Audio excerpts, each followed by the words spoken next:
আসসালামু আলাইকুম রহমতুল্লাহি ওবরকাতু। আমি doctor Kamal Hossain, consultant homeopathic medicine. আজকে আমি কিছু অন্ডকোষের রোগ, পুরুষের যে অন্ডকোষ আছে সেই অন্ডকোষে বিভিন্ন ধরনের রোগ ব্যাধি থাকে, সেই রোগগুলো নিয়ে আলোচনা করছি।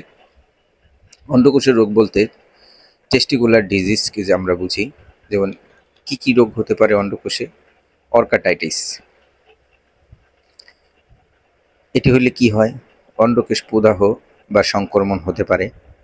তারপর হচ্ছে ইপিডিডিমাইটিস, এটি হলে কি হতে পারে? শুক্রনালী প্রদাহ হতে পারে।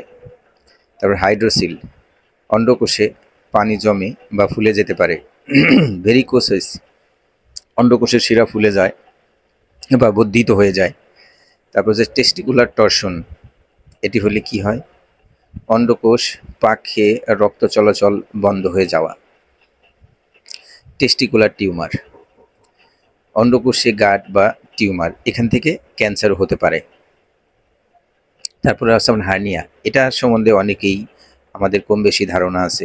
অন্তের অংশ যেমন অন্ডকোষ নেমে যাওয়া, এটা প্রায় অনেক মানুষের এই রোগ নিয়ে আমাদের কাছে আসেন।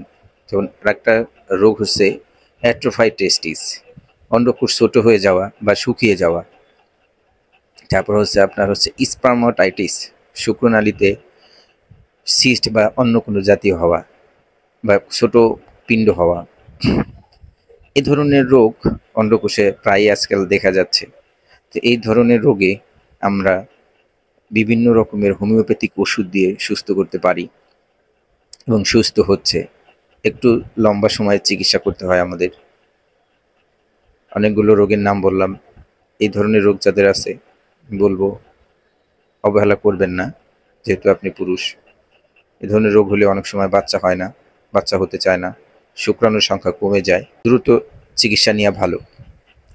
কথার মাঝে কোনো ভুল ত্রুটি হলে ক্ষমা সুন্দর দৃষ্টিতে দেখবেন।